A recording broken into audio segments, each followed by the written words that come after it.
Fala pessoalzinho, tudo tranquilo? Vamos para mais uma aula agora que eu deixei aqui gravada para vocês. Então eu vou pedir umas coisinhas para vocês. Ó. Se vocês curtirem a aula, não esquece de deixar uma curtida aí no vídeo. Se você ainda não for inscrito no canal, por favor se inscreve, que isso daí vai ser bastante importante para mim e para você. Se ativar as notificações, nota 10, melhor ainda. Se curtir muito o vídeo, posta, manda para os seus amigos, compartilha com seus amigos. E se você tiver alguma dúvida, alguma sugestão, por favor, joga aí nos comentários aí embaixo, que eu vou ter o maior prazer de responder para vocês e até gravar novos vídeos a respeito, beleza? Valeu, galera, bora pro vídeo. Hoje a gente vai começar a tratar. Opa, tá errado o título aqui. Aqui. Psicometria. Hoje a gente vai começar a tratar desse assunto que eu tinha dado uma leve introduzida semestre passado, mas depois a gente resolveu mudar um pouco o curso da disciplina, então eu meio que parei com isso e a gente vai voltar nesse assunto agora, que logo a gente vai entrar na parte de ar-condicionado e tudo mais, e a gente vai precisar entrar nessa parte de psicrometria. É psicro, tem um Rzinho aqui, não é psicometria, é psicrometria. Psicron vem do grego, na verdade vem do psukron, do grego, que quer dizer frio. Eu não fazia a mínima ideia que psukron quer dizer frio. E metria, que é medição, né? Então,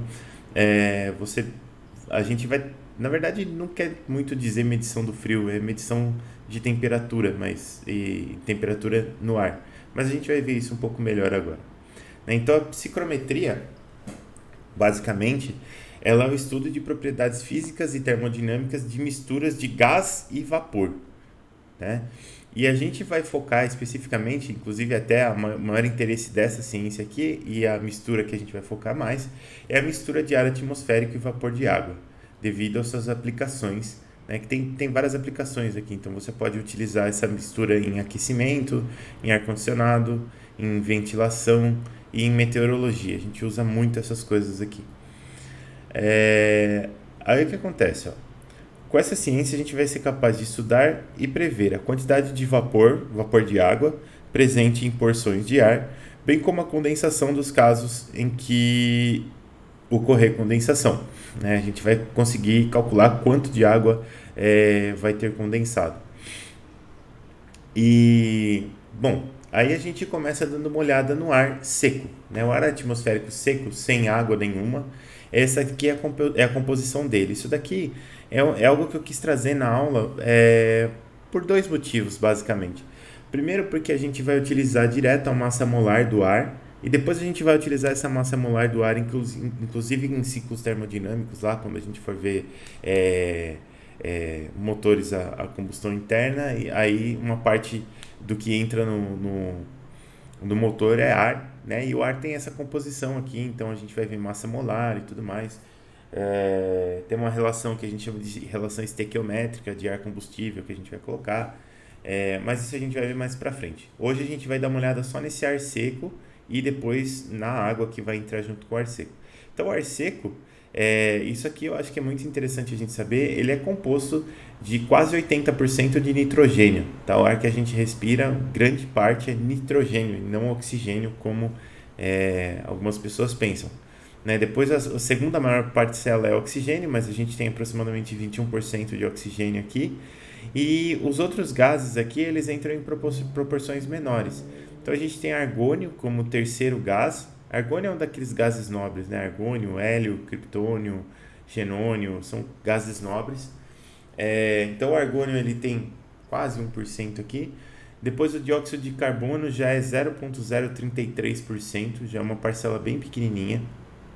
Neônio 0,0018%, hélio 0,00052%, metano 0,0002%, criptônio 0,00011%, óxido nitroso, que é o NO2, é 0,405%. O monóxido de carbono aqui está errado, eu troquei aqui, esqueci de corrigir. Isso aqui ele tá para 15 aqui. Agora sim. Monóxido de carbono, então 0,4015%, é bem pouquinho. E graças a Deus que é bem pouquinho, porque isso aqui é bem mortal, esse monóxido de carbono. Depois o xenônio, que é a quantidade 6 casas depois da vírgula aqui, 8,7 vezes 10 a menos 6 por cento. O monóxido de carbono ele tem a propriedade especial de que ele cria uma ligação muito forte com a hemoglobina e você não consegue mais tirar esse monóxido de carbono do seu sangue, né? Você não consegue trocar ele por oxigênio, né? O dióxido de carbono ele cria uma ligação mais fraca e quando você coloca a hemoglobina na presença de oxigênio, ela troca, né, pela ligação com o oxigênio que é mais forte. Mas o monóxido de carbono não, você não consegue fazer isso. E por isso que a pessoa que fica respirando, por exemplo, gás de escapamento, ela morre asfixiada porque ela contamina todo o sangue dela com monóxido de carbono e basicamente não entra mais oxigênio no sangue dela. Então, toda vez que vocês estiverem mexendo com o motor a combustão, preocupem-se muito, mas muito mesmo com a ventilação, tá? Jogar os gases de escape para fora, ventilar o ambiente. Em túneis, por exemplo, vocês podem ver que tem umas ventoinhas em cima do túnel e essas ventoinhas são justamente para criar ventilação, para você não criar bolsões de monóxido de carbono ali que podem ser bem prejudiciais à saúde, tá? Então tem que ficar atento com isso daqui. E aí, ó, dessa composição toda aqui, você pode ter vapor d'água dissolvido nesse ar e esse vapor d'água pode compor até 2% da mistura de vapor mais ar atmosférico aqui, né? Isso em condições normais de temperatura e pressão. Se você forçar a barra, né, aquecer muito esse ar e tudo mais, aumentar muito a pressão, aí você, ou baixar a pressão no caso, aí você consegue colocar mais ar aqui, mais água, mais vapor nesse ar. Mas dentro da proporção, dentro das condições normais de temperatura e pressão aqui, a gente consegue até 2% de água no ar. Vamos para as propriedades psicrométricas, pessoal. Isso aqui é realmente uma ciência e a gente precisa saber o que significam as propriedades psicrométricas. A gente vai fazer a correlação disso daqui com uma carta que se chama carta psicrométrica. Eu já vou mostrar já uma carta, ela é bem bacanosa e a gente vai brincar um pouquinho com essa carta. Depois no final a gente vai fazer um exercício que ainda não usa a carta, mas para vocês verem como que as coisas funcionam. Então, para estudar as propriedades psicométricas, a gente usa uma carta chamada de carta psicrométrica. Eu já acho que eu já mostrei ela para vocês eventualmente, mas é uma carta que tem essa cara aqui. Eu vou colocar mais umas linhas aqui para vocês verem que legal. Ó, é uma carta que tem essa cara aqui, ela é toda poluidona, mas depois que você pega amanhã fica fácil de ler o que está aqui.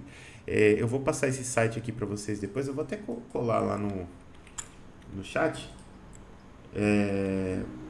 Para vocês depois, se vocês quiserem brincar um pouquinho aí. E depois, eventualmente, a gente vai usar para fazer exercícios também, essa ferramenta aqui. Ela é muito legal, muito bem feitinha essa ferramenta aqui. É mais fácil do que você ficar lendo essa carta na mão, né? Você clica aqui com o mouse e ele já te dá todas as informações. Eu só acho muito ruim que a fonte desse site aqui é muito pequena, né? Poderia ser maior. Mas, vamos lá. Voltando aqui. Eita, cadê? Essa é a carta psicrométrica, eu já vou ensinar como é que mexe com ela. Bom, esse aqui é exatamente o endereço que eu mandei para vocês, vai ficar aqui na apresentação também, caso vocês queiram. Tá anotado aqui já, depois é só clicar lá quando vocês baixarem lá do campus. Aí as propriedades, olha só. A gente tem uma primeira propriedade que é a mais simples de todas, que a gente chama de temperatura de bulbo seco. Essa temperatura de bulbo seco, ela funciona assim, ó. Você vai pegar um termômetro e você vai medir a temperatura do ar. Esse termômetro, ele tem que estar exposto ao ar, não pode ter nada cobrindo ele, e ele tem que estar abrigado da luz solar e de qualquer outra fonte de radiação. Pode ser, sei lá, a pele da pessoa que radia um pouquinho de infravermelho, qualquer outra coisa, tem que estar longe, né? Ele tem que estar bem isolado. Essa temperatura de bulbo seco aqui é a temperatura que esse termômetro vai marcar. Então, normalmente a gente chama ela de temperatura, só temperatura. Mas a temperatura em si é a temperatura de bulbo seco. Esse é o conceito de temperatura. Esse aqui é seco.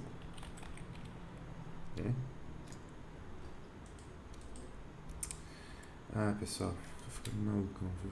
Aqui, ó. Então, e ela é medida então com o bulbo do termômetro seco, né? O bulbo tem que estar sequinho e você mede essa temperatura. Por que isso? Porque existe uma outra temperatura que se chama temperatura de bulbo úmido, né?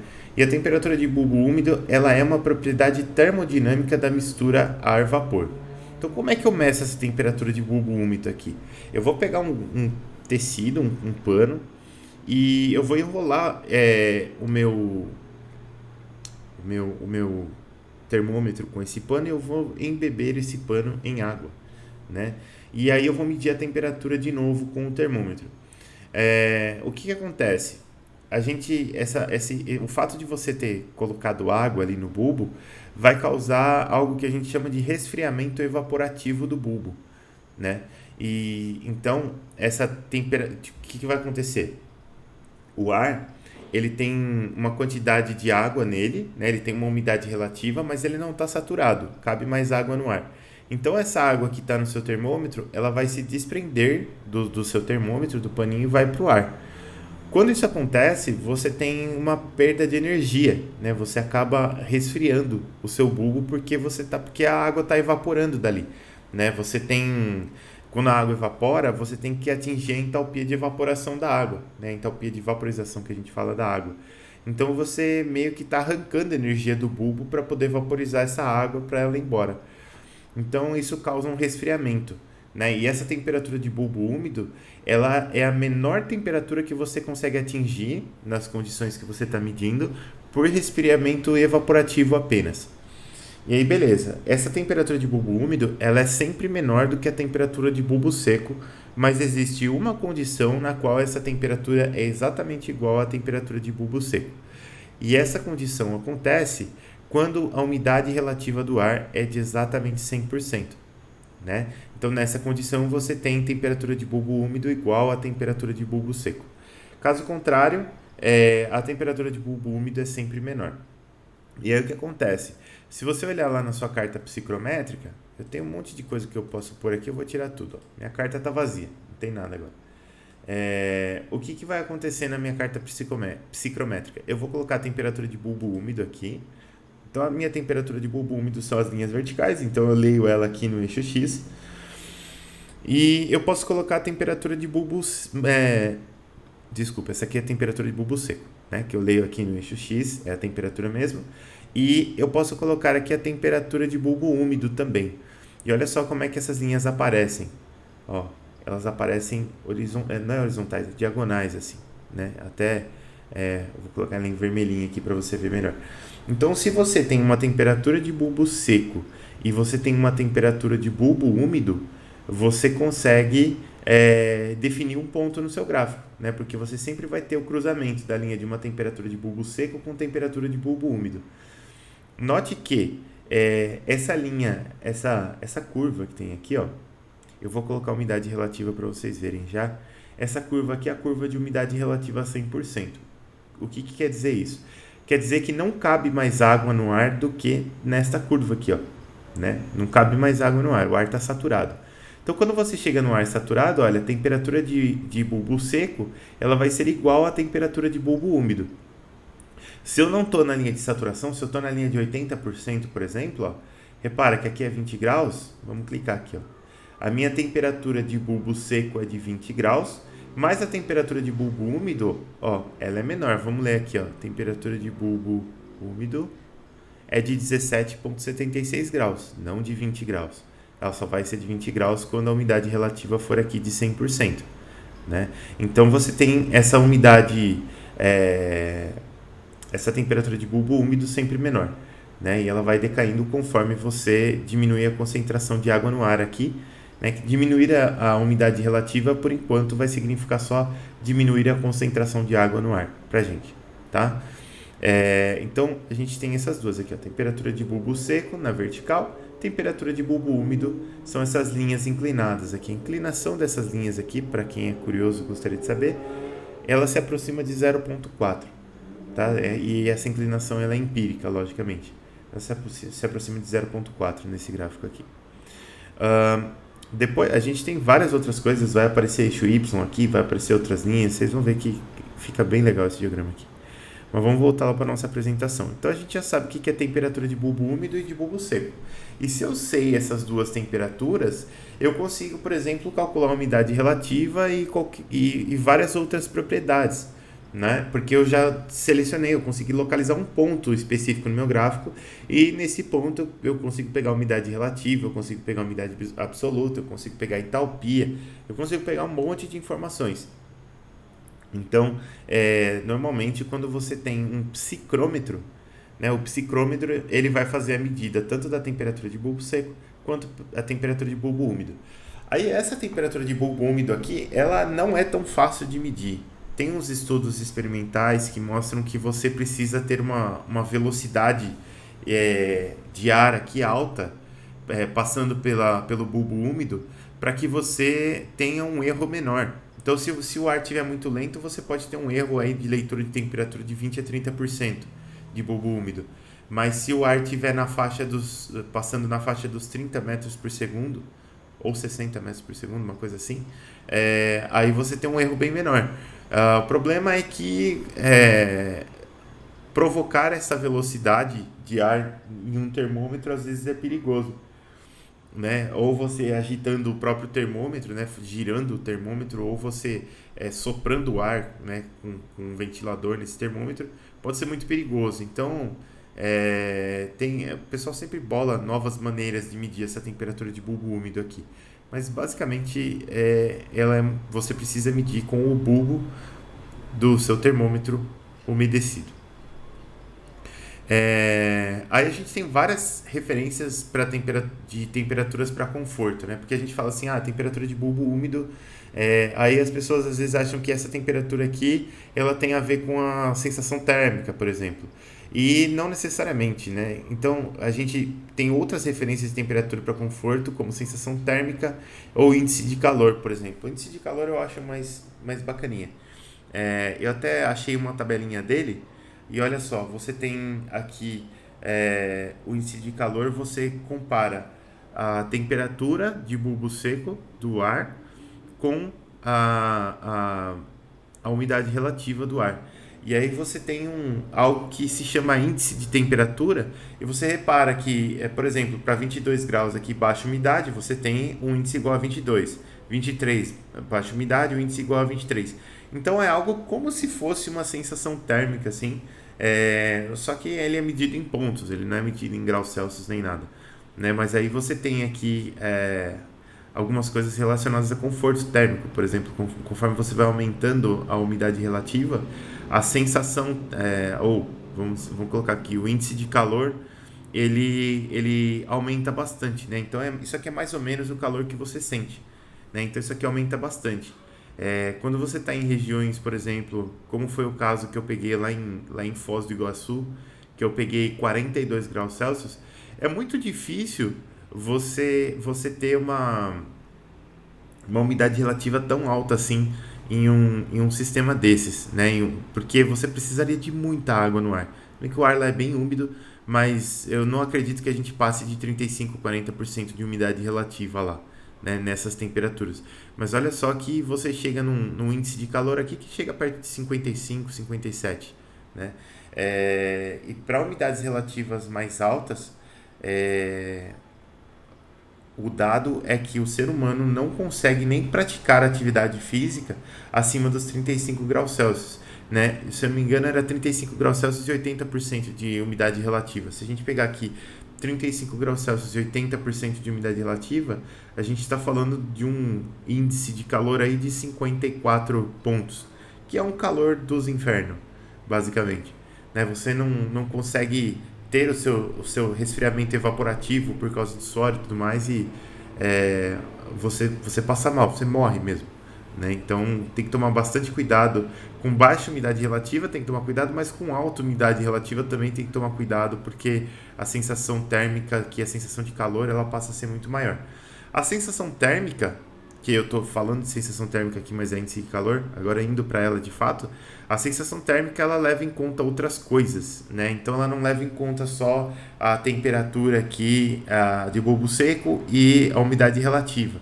Ela leva em conta também a velocidade do ar e uns outros fatores de correção que levam em conta, por exemplo, até a vasodilatação de uma pessoa. Né? Porque quando está calor, você tem uma vasodilatação para poder trocar mais calor com o ambiente, aí você reduz a sua temperatura e tudo mais. Então é uma formulinha empírica, a sensação térmica. Se vocês procurarem na internet, vocês acham essa fórmula aqui. É, e ela leva em conta essas outras coisas aqui também. Tem os fatorzinhos lá e você calcula. Voltando para as nossas propriedades psicrométricas. Eu acho legal pra cacete isso aqui. Voltando para as nossas propriedades psicrométricas. A gente tem a umidade absoluta.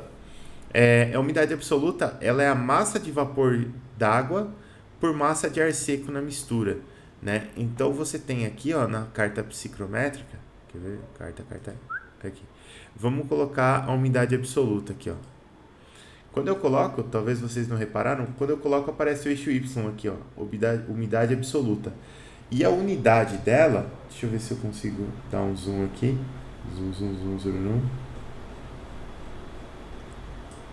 Se você dá o zoom e ela, incrivelmente, ela some o negócio para você não conseguir utilizar.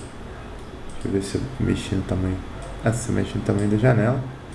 Ai, porcaria. Bom, umidade absoluta ela é dada em gramas por quilograma aqui, né? Então você tem gramas de vapor por quilograma de ar seco. Tá? Porque você tem realmente poucos gramas de vapor por quilograma de ar seco, né? É bem pouquinho. Então, se fosse quilograma por quilograma, ia dar um número absolutamente pequeno aqui. Então, você tem gramas por quilograma de ar seco, aqui quando você coloca a umidade absoluta. Depois da umidade absoluta, você tem a umidade relativa, que normalmente a gente chama de Φ, e ela é a razão aqui. Olha só a definição de umidade relativa, hein? Você imagina que ela é a razão entre as massas, né? Massa de água na mistura dividido por quantidade máxima de água que essa mistura mantém, consegue absorver. E não é. A umidade relativa, ela, depois de umas continhas lá, que eu acho que não vale a pena a gente ficar deduzindo aqui, mas a umidade relativa ela é a razão entre a pressão de vapor da umidade na mistura e a pressão de saturação do vapor à temperatura de bulbo seco da mistura. O que quer dizer isso? Eu vou ter lá, vamos rabiscar para entender. Eu vou ter lá isso aqui é outra aula, hein?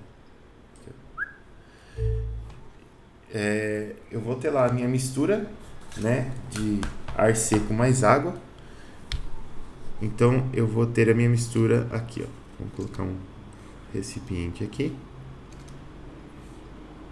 E aí eu vou ter as minhas partículas de ar seco, que eu vou desenhar de laranjinha aqui. Então são as minhas partículas de ar seco. E junto com essas partículas de ar seco, eu vou ter partículas de vapor d'água, né? Então, vamos desenhar as partículas de vapor d'água aqui, bem mais esparsas. E você vai ter as partículas de vapor aqui, ó. Beleza. Deixa eu só fazer um negócio aqui. Essa galerinha do iFood tá de sacanagem. Então, o que você tem aqui? Você tem uma quantidade de vapor aqui dentro da mistura, e essa quantidade de vapor vai acontecer o seguinte, né? O azulzinho aqui é vapor. Essa quantidade de vapor aqui, ela tem uma pressão que a gente chama de pressão de vapor, certo? Ela tem uma pressão que a gente chama de pressão de vapor.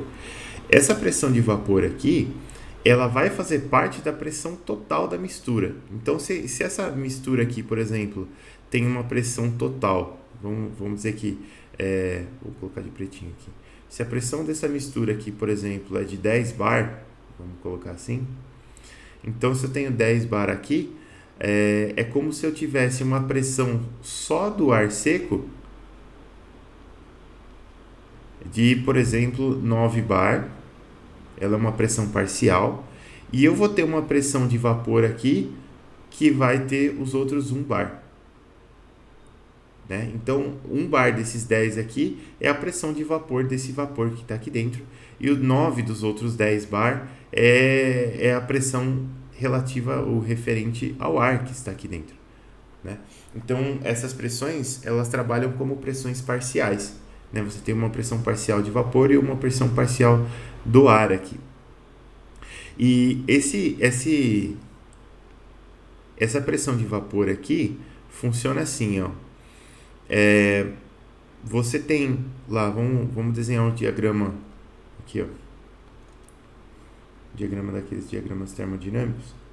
Então aqui eu vou colocar a temperatura e aqui eu vou colocar volume específico, por exemplo. Então o que vai acontecer aqui, ó? Eu vou ter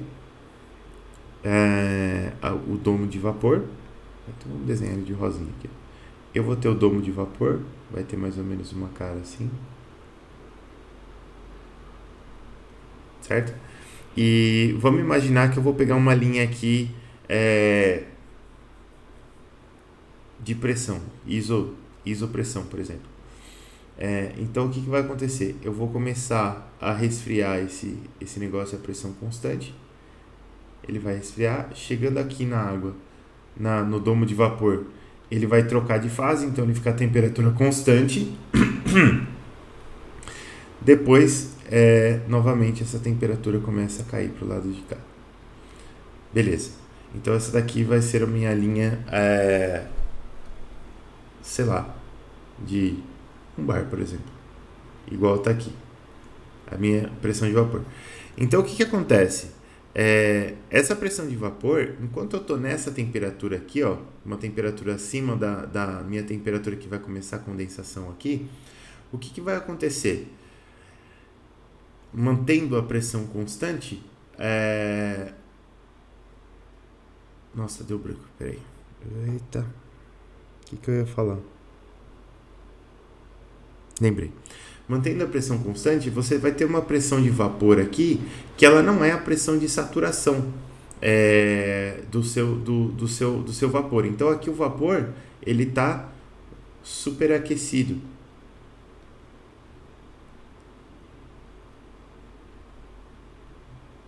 Para essa temperatura e essa pressão ele está superaquecido.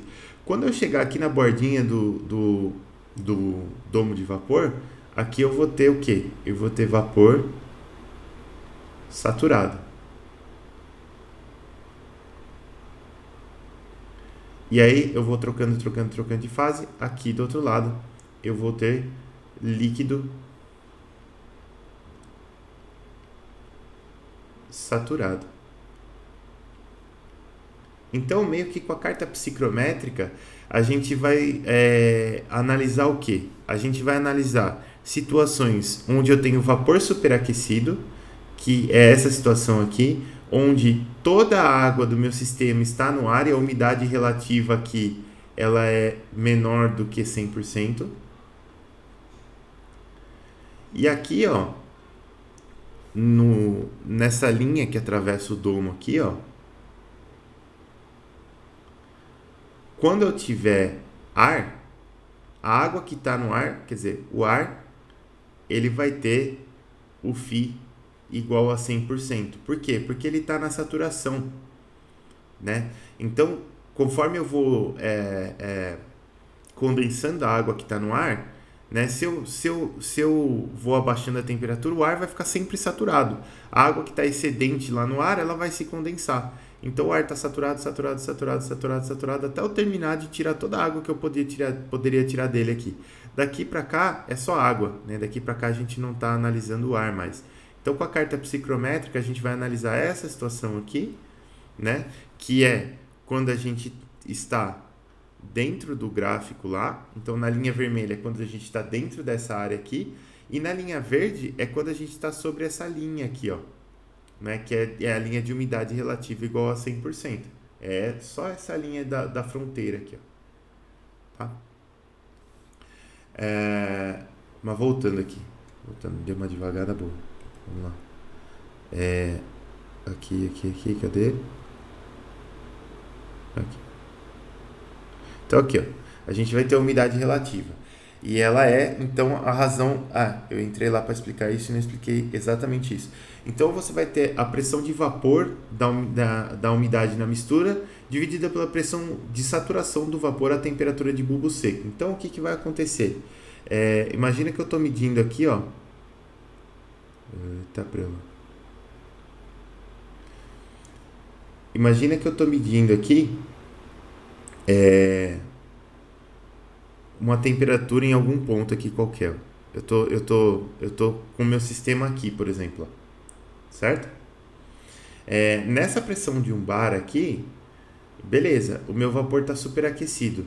Para eu saturar ele nessa temperatura, eu teria que vir, né, na mesma temperatura, eu teria que dar um jeito de abaixar essa pressão de forma que eu abaixasse o meu volume específico aqui. Então eu teria que vir para cá, assim, ó, né? Nesse ponto aqui, ó, onde eu teria uma outra linha de pressão totalmente diferente aqui, menor do que um bar, né? Essa pressão aqui é menor do que o 1 bar lá que a gente está tomando aqui como referência. Então, aqui eu teria a pressão de saturação do vapor, né? E aqui, ó, desculpa, maior do que um bar.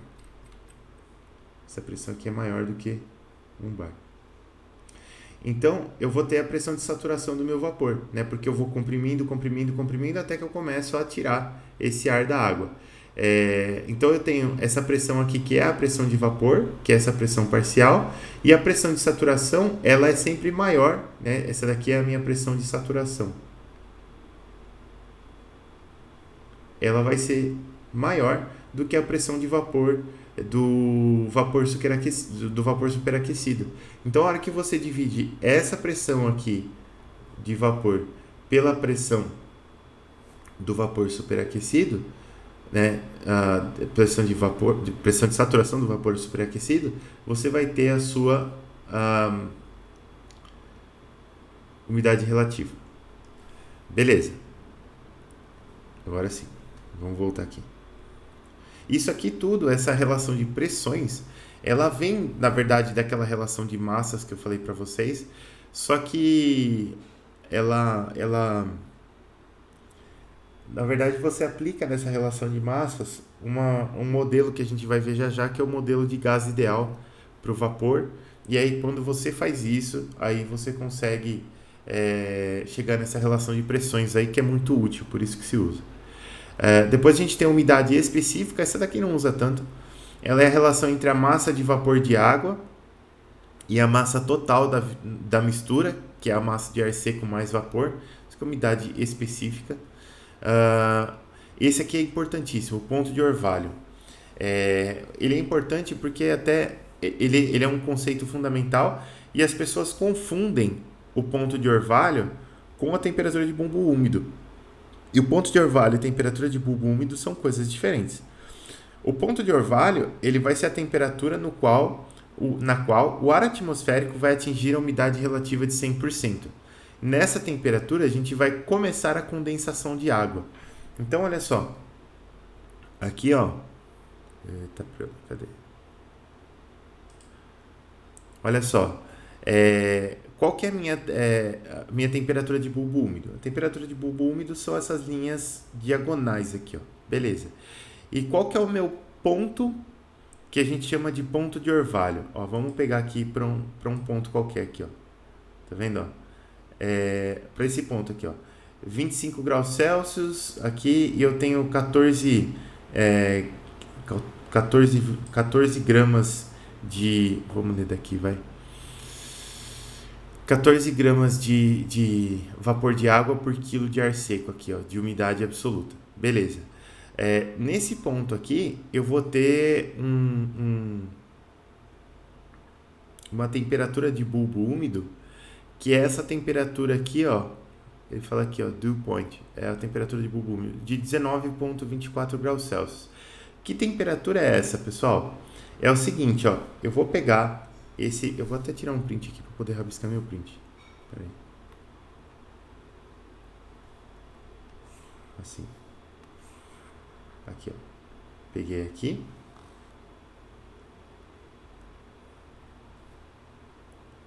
Beleza. Então eu vou pegar esse ponto aqui, ó. Vou diminuir um pouco essa espessura da caneta aqui, que tá meio ignorante. Aqui. Eu vou pegar esse ponto aqui e o que eu vou fazer? Esse daqui, essa aqui é a minha temperatura de bulbo seco, eu não sei quanto ela vale. A temperatura de bulbo úmido aqui, ela é esses 21 e cacetada aqui. e eu vou pegar e traçar essa reta daqui para cá, ó, até aqui.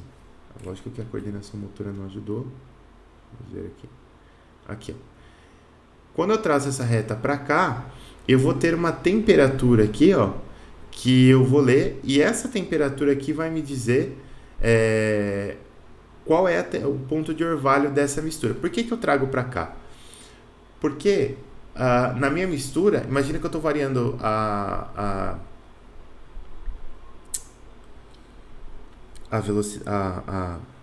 temperatura da mistura, certo? A quantidade de água que vai ficar na mistura até que eu comece a condensação vai ser sempre a mesma, certo? Então a quantidade de água eu vou ler nessa linha daqui, ó. Aqui a gente está lendo 14 gramas de água por quilograma de ar seco. Beleza. Essa linha aqui, ó, ela vai... Vamos tentar ler aqui, ó, com 14 aqui, ó. 14. Aqui, ó. Ela vai até 19,2 graus Celsius. Então até aqui eu consigo ter essa mesma quantidade de água no ar. Daqui para frente eu não consigo mais abaixar essa temperatura de bulbo seco. Então esse ponto aqui é o meu ponto de orvalho para qualquer temperatura que eu esteja medindo em cima dessa linha aqui, ó, dos 14 gramas por quilograma de ar seco. 14 gramas de vapor d'água por quilograma de ar seco. Então basta você puxar para a esquerda aqui e medir a temperatura de bulbo seco quando você atinge essa linha aqui, ó. Esse vai ser o seu ponto de orvalho, que é totalmente diferente da temperatura de bulbo úmido, que é o que você lê nesta linha diagonal aqui, ó. Então repara, para o mesmo ponto você tem a temperatura de bulbo úmido aqui, ó, wet bulb, 21,03 graus Celsius, e o ponto de orvalho 19,24 graus Celsius. Então são coisas diferentes. Tá? O ponto de orvalho é baixar a temperatura até o mínimo antes dele começar a condensar. Isso é ponto de orvalho. E temperatura de bulbo úmido tem a ver com refrigeração ou resfriamento evaporativo, né? São coisas bem diferentes lá. Tá? É que a pessoa pensa no orvalho com o bulbo úmido, mistura e dá aquela meleca. Mas não é. Professor, Pode falar. então a temperatura de orvalho é em cima dessa linha aí. Isso, o ponto de orvalho que a gente chama, eu tenho que ler na linha horizontal aqui, ó. Eu vou pegar o meu ponto, eu vou arrastar ele até a umidade relativa a Entendi. 100% aqui, e aí eu vou ler a temperatura de bulbo seco aqui, ó, nesse ponto que atingiu aqui, ó. Ah, tá, entendi. Isso aqui, toda vez que vocês forem tomar aquela cervejinha agora e verem aquela aguinha condensando na taça da cerveja assim, você vai lembrar que aquela taça, a água que chegou lá, ela primeiro atingiu o ponto de orvalho e depois ela está numa temperatura abaixo do ponto de orvalho. Então a água ela vai condensando, a água do ar ela vai condensando ali. É por isso que, por exemplo, no inverno, demora muito mais para você conseguir ver condensação em coisas geladas assim, né? Porque no inverno, o que que acontece? Sua temperatura de bulbo úmido ela já está baixa, né? Deixa eu colocar a umidade relativa aqui, ó. Sua temperatura de bulbo seco, ela já está baixa. Você está aqui, vai, entre 10 e 15 graus, por exemplo. Beleza. Então, olha só, você tem pouquinha água no ar aqui, ó, sei lá, 5 gramas por quilograma de ar seco aqui, você já está na temperatura, na umidade relativa de 50, 60% aqui, né? Quando você aquece, quando você esquenta, você vai vindo para cá e o ar vai secando, né? Porque a umidade relativa ela vai baixando, o ar ele começa a admitir mais água, né? E quando eu chego lá nos 30 graus, que quando tá bom para tomar cerveja, esses mesmos 5 graus aqui, ó, esses mesmos 5 gramas de vapor por quilograma de ar seco, aqui nos meus 30 graus, ó, eles já representam uma umidade relativa de 18%, quer dizer, já está todo mundo desidratando aqui, né? Então, como a gente sempre tem umidades acima de 30%, até por um próprio equilíbrio natural, a gente está mais ou menos aqui, ó. Aí você vai ter 14 gramas, 14, 15 gramas, sei lá, só para não bater em cima do 14, de vapor por quilograma de ar seco. Aí, ó, o seu ponto de orvalho aqui está em 21 graus, enquanto que no inverno, o seu ponto de orvalho está lá, ó, se você está aqui, sei lá, seu ponto de orvalho está perto de 0 graus Celsius. Então, no inverno é muito mais difícil você ver a condensação na garrafa do que no verão. No verão é facinho, até cerveja quente dá orvalho. Beleza. Vamos continuar aqui. Então, a gente já sabe o que é ponto de orvalho. Continuando aqui. Tá, tá, tá.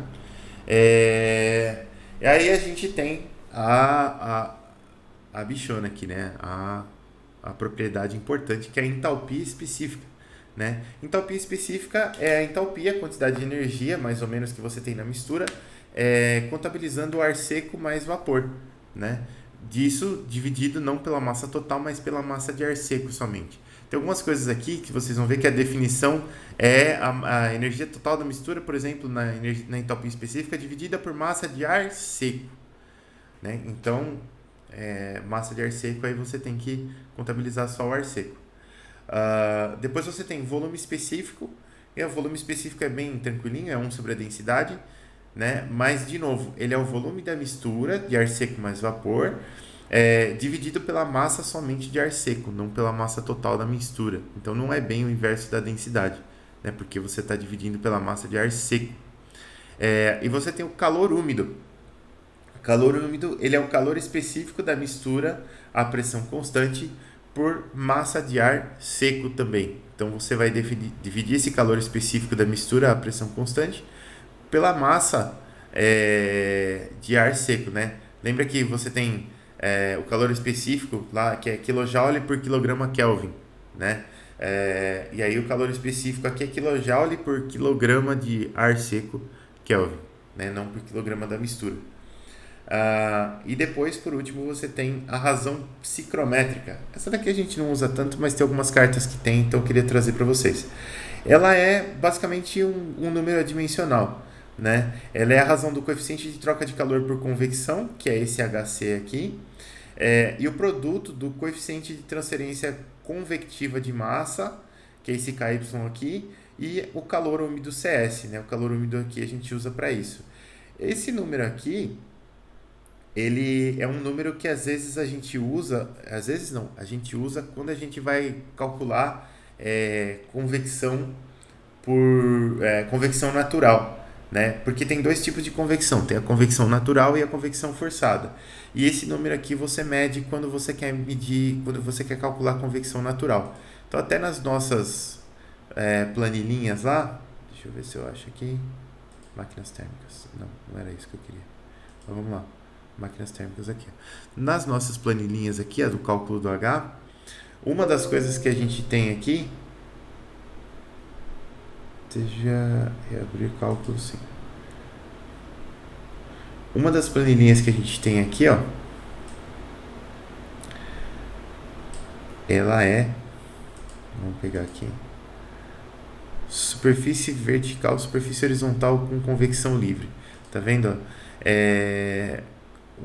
Aí aqui você precisa calcular esse número que eu falei para vocês, e é esse número aqui de Grashof. Ele tem uma formulona toda esquisita. Na verdade não é esse número de Grashof, é esse outro número aqui, ó. Número de Rayleigh, na verdade. Não, Rayleigh, Peclet, peraí, eu vou achar esse número em algum canto aqui. Peclet não é, Reynolds não é, Brandt não é também, é parecido, mas não é. Nusselt também não é. Eu lembro que tinha alguma, eu acho que tem a ver com esse número de Grashof aqui, na verdade. Que você calcula exatamente a relação entre o coeficiente de convecção lá e que é uma das formas de você perder calor, e a outra forma de você perder calor é pela viagem da massa, né? Então você usa aquele coeficiente K, que é o coeficiente de perda de massa por convecção, aqui ó, de transferência de convectiva de massa, esse KY aqui, e o calor úmido também. Então você meio que compara que quanto de calor você perde de fato por convecção e quanto de calor você perde só pelo deslocamento da massa de vapor aí para cima e tudo mais.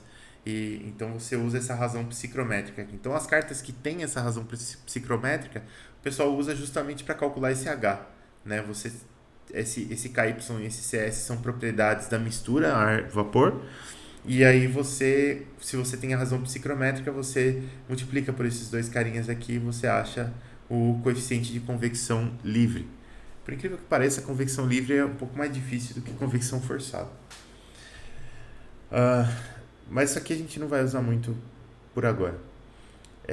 Aí beleza. Então a gente viu basicamente as propriedades psicrométricas aqui, ó. Para a gente mexer um pouquinho com psicometria, a gente também vai precisar mexer com o modelo de gás ideal aplicado para vapor. Então a gente vai fazer isso agora. Olha só, a gente tem o vapor d'água ele é composto por uma molécula relativamente pequena. Por que eu estou falando isso? Porque o modelo de gás ideal ele é útil, ele é bom, ele dá um fit legal se as moléculas forem pequenas. Por isso que se fala em gases nobres, né? Gases que têm o núcleo atômico pouco denso, né? Pouquinha massa por mol. Então aí funciona bem o modelo de gás ideal. Se você vai pegar um gás ideal, um gás tipo butano, por exemplo, que ele tem uma cadeia de carbono mais complexa, aí esse modelo de gás ideal ele já não funciona muito bem porque o gás butano ele é um gás bem pesadão, né? Mas gases menores, para gases menores funciona bem esse modelo de gás ideal e se usa ele para o vapor d'água. Então no vapor d'água você tem dois átomos de hidrogênio, né? Então a massa molecular de cada um é 1. Depois você tem um átomo de oxigênio, que ele já é um pouco mais pesado, a massa molecular dele é 16. E aí a massa molecular total dessa molécula aqui é de 18 unidades atômicas, né? 18, essa que tem uns quebradinhos, né? Não é exatamente, porque tem os isótopos e tudo mais, e muda um pouquinho essa massa, mas na média é bem perto de 16, bem perto de 1 aqui. E aí essa massa aqui é bem perto de 18. E a massa, essa unidade de massa molecular aqui, ela é importante porque ela é a mesma massa molar da substância, né? Então, se a substância ela tem uma massa molecular de 18 unidades, ela tem uma massa molar de 18 gramas por mol. Lembra? Mol lá, o número de Avogadro, 6,22 vezes 10, 6,022 vezes 10 a 23 partículas por mol, né? Então, é isso aqui que a gente quer dizer. Então, se você pegar um mol dessa substância, um mol de água, tem mais ou menos 18 gramas. E aí, por isso, né, por esse fato aqui da água ser uma molécula bem pequenininha, a gente consegue modelar o vapor d'água por um gás ideal, né? E aí a gente pode usar a nossa equaçãozinha lá do fundamental para modelar esse gás ideal aqui. Então, a gente pode usar o famoso PVNRT, né? Mas a gente vai precisar adaptar essa fórmula aqui para o nosso uso. Na faculdade, ninguém usa dessa forma aqui, apesar de que no colegial todo mundo usa dessa forma. Na faculdade, a gente entra com o conceito de volume específico. Esse daqui é o volume total, né? Na faculdade, a gente entra com o conceito de volume específico e a fórmula muda tudo. Então, a gente precisa adaptar essa equação para o nosso uso. O que a gente vai fazer? A gente conhece a equação, essa equação tem essa cara aqui. P é a nossa pressão em Pascal, V é o volume em metros cúbicos, N é o número de moles da substância, o número de mols da substância. R, esse R com a barrinha aqui é a constante universal dos gases perfeitos, que é uma constante. E T é a temperatura em Kelvin. Beleza. O que eu vou fazer com essa fórmula aqui? Ó? A gente sabe duas coisas. A gente sabe que o número de mols da substância é a massa da substância dividida pela massa molar, né? Tá aqui. E o volume específico, que é o Vzinho, é o volume da substância, o volume total, dividido pela massa da substância. Eu posso passar esse M multiplicando para obter esse V aqui. E aí eu vou substituir tanto o Vzão quanto o Nzinho aqui na fórmula. Então, se eu fizer essa substituição, eu vou ficar com PVzinho M igual a M sobre Mzão RT. Dá para cortar o M dos dois lados. E a nossa fórmula vai ficar com essa cara aqui, ó. Você tem PV igual a R barra sobre M que multiplica T, né? Então, o que acontece? Normalmente, essa fórmula aqui na faculdade a gente vê ela como PV igual a RT, né? E esse R aqui, ele é a constante universal dos gases dividido pela massa molar do seu gás, né?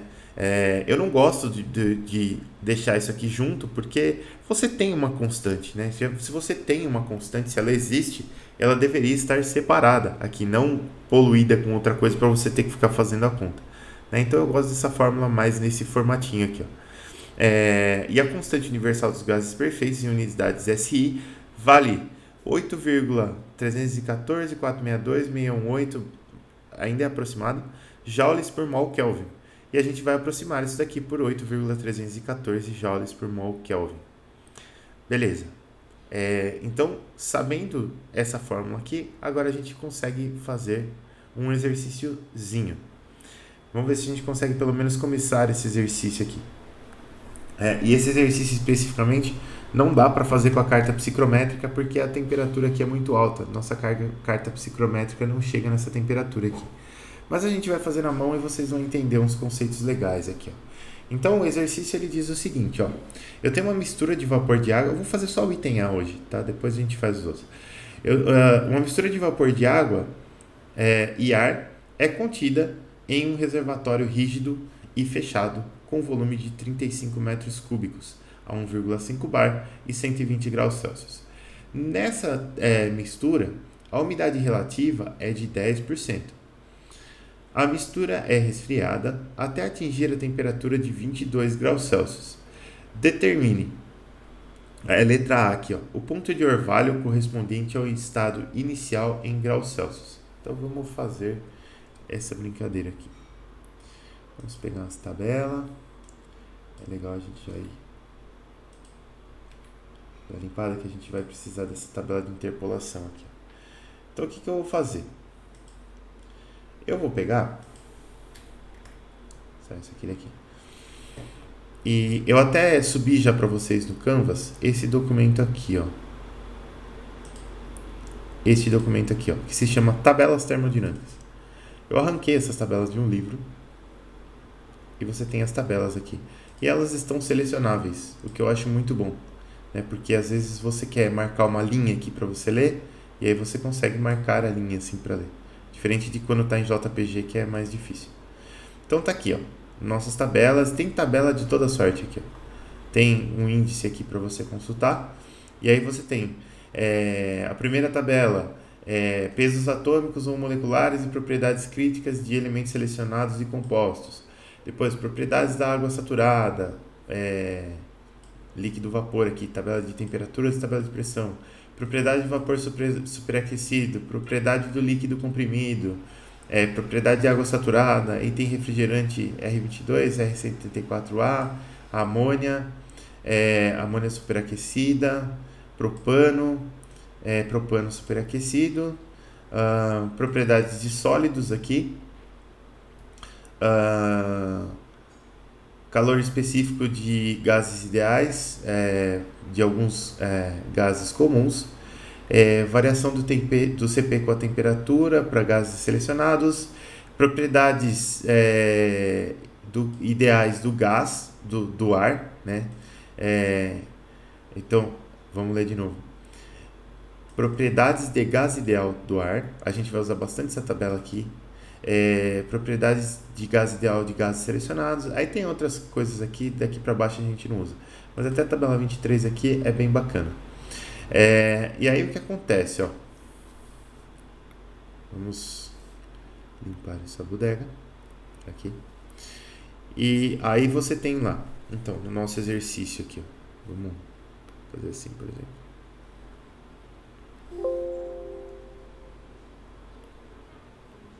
Aqui.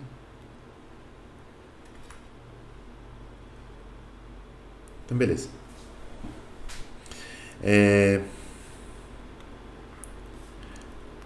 Estamos na aula do dia 26/8. E aqui é o exercício 1A. Depois a gente resolve os outros. Então a gente tem lá um tanque.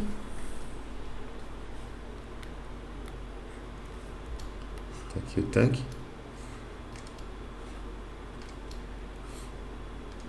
São 35 metros cúbicos. Você tem ar aqui dentro. Esse ar tem uma umidade relativa de 10%. Ele tem uma temperatura de 120 graus Celsius e uma pressão de 1,5 bar. Beleza. O item 1A, ele pede o ponto de orvalho.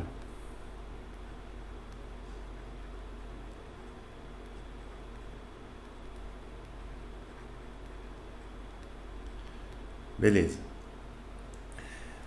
Então a gente vai resfriar esse tanque aqui, né? Até que uma hora vai começar a saturar essa água que está aqui nesse ar aqui, certo? E quando saturar, o que vai acontecer? A gente sabe que existe uma quantidade de água nesse ar aqui, a gente entende que existe uma quantidade de água nesse ar aqui, e a umidade relativa aqui é de 10%. Não, o William está perguntando se a gente vai trabalhar com a pressão em bar ou se tem que passar para Pascal. Aqui tem que passar para Pascal, viu? Senão as unidades não fecham, tá? Aí beleza. Então eu sei que eu tenho uma quantidade de água aqui, e essa quantidade de água é aquilo que eu falei para vocês da carta psicrométrica, é a mesma coisa. A gente vai estar num ponto aqui, ó, que eu estou na umidade relativa a 10%, então temperatura bem autona aqui. Aqui só está em 40 e poucos graus, mas vamos, só para a gente imaginar. Até uma hora que eu vou começar a esfriar isso aqui e eu vou continuar com a mesma quantidade de água no ar até uma hora que eu vou atingir o ponto de orvalho aqui. Ele quer saber justamente onde é que está esse ponto de orvalho. Então, beleza. Como que eu faço isso? Bom, primeiro eu posso fazer o seguinte. Eu sei que eu tenho uma umidade relativa aqui, e a minha umidade relativa, ela é, olha só,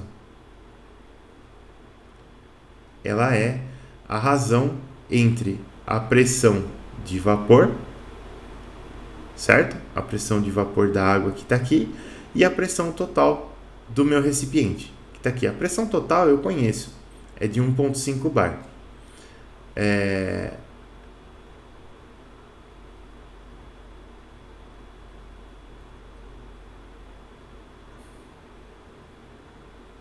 Espera aí um pouquinho.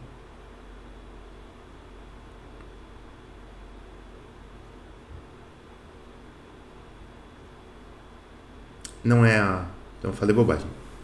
Essa umidade relativa não é essa. Não é isso. Não é a razão entre a pressão de vapor aqui e a pressão total. Ela é a razão entre a pressão de vapor e a pressão de saturação desse vapor aqui. Ó. Agora sim. Tá certo? Então o que vai acontecer? A pressão de saturação... Eu preciso dar uma olhada na pressão de saturação do vapor que está a 120 graus Celsius aqui. Ó. Vamos dar uma olhada. A pressão de vapor, a pressão de saturação desse vapor aqui, ó, vamos olhar na tabela aqui, ó. Eu preciso olhar na tabela de água saturada, certo? Eita, tá aqui em cima. Preciso olhar na tabela de água saturada. Ó. Água saturada já é tabela A2 aqui, ó. Então vamos dar uma olhada nessa tabela A2. A2, tá aqui, ó. É a tabela de temperaturas, é isso mesmo que a gente quer. A gente quer a temperatura de 120 graus Celsius. Então, olha só, ela começa aqui em 0,1 graus Celsius e a gente vai até 120. Ó. Em 120 graus Celsius, eu tenho a temperatura de saturação dessa... Tanto de líquido quanto de vapor aqui. A minha pressão de saturação é de 1,985 bar. Então, olha só. Aqui, para essas pressões, ainda eu posso trabalhar em bar. Então, essa pressão de saturação aqui, ó, eu pego pela temperatura e, olha, para essa temperatura de 120 graus Celsius, a pressão de saturação do vapor de água é de 1,985 bar. Beleza. E a minha umidade relativa aqui, ela vale 10%.